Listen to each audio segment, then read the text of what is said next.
Hello, Namaskaram കൂട്ടുകാരെ. Today, let's listen to an interesting story behind one of the most important science principles, Archimedes principles.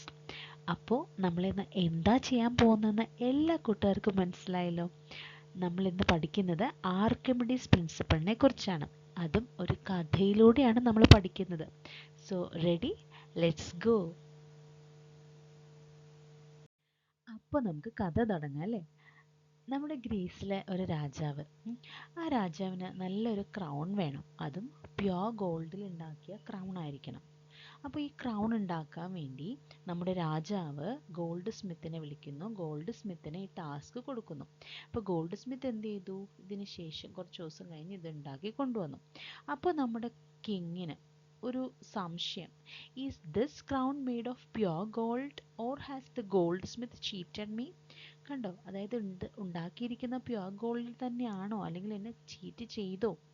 ഇത് അറിയാൻ വേണ്ടിയിട്ട് the king called Archimedes. കണ്ടോ, ആർക്കിമിഡീസിനെ വിളിക്കുന്നു. എന്നിട്ട് പറയുന്നു, can you find out whether the crown is pure gold but without damaging it? കണ്ടോ, അത് damage ചെയ്യാതെ തന്നെ അത് പ്യോർ ഗോൾഡ് കൊണ്ടാണോ ഉണ്ടാക്കിയിരിക്കുന്നത് എന്ന് കണ്ടുപിടിക്കണം. ഇത് ആരോടാണ് പറയുന്നത്? കിങ് ആർക്കിമിഡീസിനോടാണ് പറയുന്നത്. So Archimedes was confused. How can I measure this without breaking the crown? കണ്ടോ, ഇത് ബ്രേക്ക് ചെയ്യാതെ എങ്ങനെ എനിക്കിത് കണ്ടുപിടിക്കാൻ പറ്റും? അപ്പോൾ ഇതാണ് നമ്മുടെ ആർക്കിമിഡീസിന് വന്ന task. Okay. Long ago in ancient Greece, there lived a brilliant scientist named Archimedes. He was not just a thinker, he was a problem solver. ഒന്ന് കുളിക്കാൻ പോയപ്പോഴാണ് വലിയൊരു ശാസ്ത്ര സത്യം കണ്ടെത്തിയത് എന്ന് നിങ്ങൾക്കറിയാമോ? ഇത് ആർക്കിമിഡീസിന്റെ യുറേക്ക കഥയാണ്. എങ്ങനെയാണ്? Archimedes went to take a bath. As he got into the bathtub, he noticed that water was overflowing. Suddenly he shouted, "Eureka, Eureka!" കണ്ടോ, എന്താണ് യുറേക്ക എന്നതിൻ്റെ മീനിങ്? യുറേക്ക എന്ന് വെച്ചാൽ ഗ്രീക്ക് ഭാഷയാണ്. സോ അതിൻ്റെ മീനിങ് ഐ ഫൗണ്ട് ഇറ്റ് എന്നാണ്. Okay. So എന്താണ് അദ്ദേഹം റിയലൈസ് ചെയ്തത്? He realized something amazing. When an object is immersed in water, it pushes some water away. The amount of water pushed away depends on the volume of the object.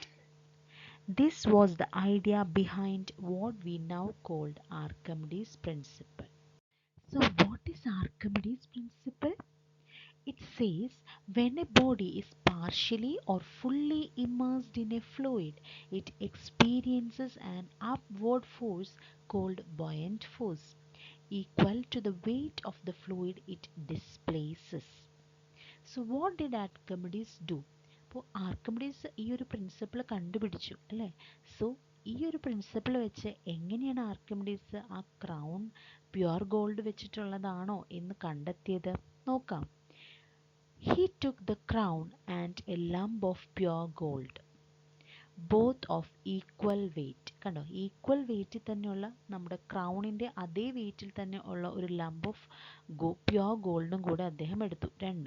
ഒരെണ്ണം ക്രൗണും ഒരെണ്ണം lamb of pure ഗോൾഡും. Okay, രണ്ടിനും equal wait, ക്രൗണിൻ്റെ അതേ വെയിറ്റിൽ തന്നെയാണ് ഈ lamb of pure gold വന്നിരിക്കുന്നത്. Okay, and put them in water separately. രണ്ടും വെള്ളത്തിലേക്ക് ഇട്ടു.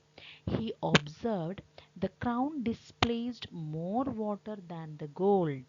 കണ്ടോ, that meant the crown had some other metal mixed in, not pure gold. കണ്ടോ, അതായത് എന്താ സംഭവിച്ചേ? ഇത് രണ്ടും ഒരേ ടൈമിൽ വെള്ളത്തിലേക്ക് ഇട്ടപ്പോൾ crown displaced more water than the gold. ഗോൾഡിനേക്കാൾ കൂടുതൽ വാട്ടർ ഡിസ്പ്ലേസ് ചെയ്ത ആരാണ്? ആ ക്രൗൺ ആണ്. സോ അതിൽ നിന്ന് തന്നെ എന്ത് മനസ്സിലാക്കി? The crown is made up of some other metal. അതിനകത്ത് വേറെ മെറ്റലും കൂടെ മിക്സ് ചെയ്തിട്ടാണ് ക്രൗൺ ഉണ്ടാക്കിയിരിക്കുന്നത്. It's not a pure gold. കണ്ടോ, അങ്ങനെ ഗോൾഡ് സ്മിത്ത് വാസ് കോട്ട്.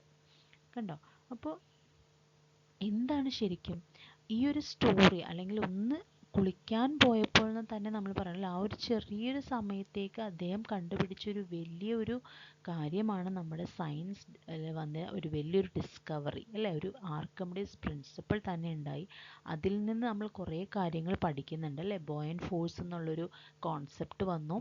പല മെറ്റീരിയൽസും വെള്ളത്തിൽ മുങ്ങിക്കിടക്കുന്നതും പാർഷ്യലി മുങ്ങിക്കിടക്കുന്നതും ഫുള്ളി ഇമ്മേഴ്സ് ആവുന്നതിൻ്റെയൊക്കെ കോൺസെപ്റ്റ് നമ്മൾ ഈ ഒരു ആർക്കിമിഡീസ് പ്രിൻസിപ്പിൾ വഴിയാണ് പഠിക്കുന്നത്. ഓക്കെ, സോ നമ്മൾ എന്താ ഇന്ന് പഠിച്ചത്? ഇന്ന് നമ്മൾ പഠിച്ചത് വളരെ വലിയൊരു കാര്യമാണല്ലേ. അതായത് ഈ ഒരു കഥയിൽ നിന്ന് നമ്മൾക്ക് കിട്ടുന്ന മോറൽ എന്താണ്, ഒരു ലേണിംഗ് പോയിന്റ് എന്താണ്? From a simple path to a great discovery, this story shows us that science is all around us. All we need is just curiosity. നമുക്ക് വേണ്ടത് എന്താ? ഒരു ക്യൂരിയോസിറ്റിയാണ്. നമുക്ക് ചുറ്റും സയൻസ് ഉണ്ട്, നമ്മൾക്ക് ചുറ്റും കണ്ടുപിടിക്കാനായിട്ടുള്ള കുറേ കാര്യങ്ങളുണ്ട്. ഒരു കുഞ്ഞു കാര്യത്തിൽ നിന്ന് നമുക്ക് വളരെ വലിയ ഡിസ്കവറീസ് ഉണ്ടാക്കിയെടുക്കാൻ പറ്റും. സോ നമ്മളായിരിക്കുന്ന സമയത്ത്, അല്ലെങ്കിൽ നമ്മളെ കുട്ടികളോട് നമുക്ക് പറഞ്ഞു കൊടുക്കാനായിട്ടുള്ള ഒരു ഇമ്പോർട്ടൻ്റ് ആയിട്ടുള്ള കാര്യം എന്താണ്? നമ്മൾ അവർക്ക്, അതായത് അവരോട് പറയാം, ഒബ്സർവ് ചെയ്യാം, തിങ്ക് ചെയ്യുക, എക്സ്പ്ലോർ ചെയ്യുക, കണ്ടുപിടുത്തങ്ങൾ ഉണ്ടാക്കുക. ഓക്കെ, സോ വെറുതെ നമ്മളൊരു കാര്യം വെറുതെ പഠിച്ചു പോയിട്ട് കാര്യമില്ല അല്ലേ. നമ്മൾ എങ്ങനെ പഠിക്കണം? നല്ല കോൺസെൻട്രേഷനിലൂടെ ഇങ്ങനെയുള്ള കുറേ കാര്യങ്ങൾ ഒരു സ്റ്റോറിയിലൂടെ നമ്മൾ കടന്നു പോകുമ്പോൾ, അല്ലെങ്കിൽ അത് കേൾക്കുമ്പോൾ നമ്മൾക്ക് ആ കോൺസെപ്റ്റ് വളരെയധികം നമ്മുടെ മെമ്മറിയിലിരിക്കും. സോ ഈ ഒരു കഥ നിങ്ങൾക്ക് ഇഷ്ടമായെങ്കിൽ നിങ്ങൾ ഈ ഒരു ചാനൽ സബ്സ്ക്രൈബ് ചെയ്യണം. അതുപോലെ ഇത് നിങ്ങളെല്ലാവർക്കും, നിങ്ങളുടെ ഫ്രണ്ട്സിന് എല്ലാവർക്കും ഒന്ന് ഷെയർ ചെയ്ത് കൊടുക്കുക. അതുപോലെ ലൈക്ക് ചെയ്യാൻ മറക്കരുത്, കമൻറ്റ് ചെയ്യാൻ മറക്കരുത്. സോ ഇന്നത്തെ ക്ലാസ് നമ്മളിവിടെ നിർത്തുകയാണ്. അതുപോലെ തന്നെ നമ്മുടെ ചാനലിൽ കേട്ടറ്റിൻ്റെ കുറേ ക്ലാസ്സുകൾ എടുത്തിട്ടുണ്ട്. നമ്മൾ ഇനിയും അതുപോലത്തെ ക്ലാസ്സുകൾ അപ്ലോഡ് ചെയ്യും. ഇതുപോലത്തെ ക്ലാസ്സുകൾ നമ്മൾ അപ്ലോഡ് ചെയ്യും. സോ ഇത് ഇഷ്ടമായാൽ നിങ്ങളൊന്ന് കമൻറ്റ് ചെയ്യുക. അതുപോലത്തെ വേണം എന്നുണ്ടെങ്കിൽ നിങ്ങൾ കമൻറ്റ് ചെയ്യുക. അതുപോലെ കേട്ടറ്റിൻ്റെ ഇനി എന്താ വേണ്ടതെന്നുള്ളതും നിങ്ങൾക്ക് കമൻറ്റ് ചെയ്തിലൂടെ ചോദിക്കാം. ഞാനത് ഇടാം, ക്ലാസ് ചെയ്യാം. സോ ഇന്നത്തെ ക്ലാസ് ഇത്രയേ ഉള്ളൂ. Thank you all.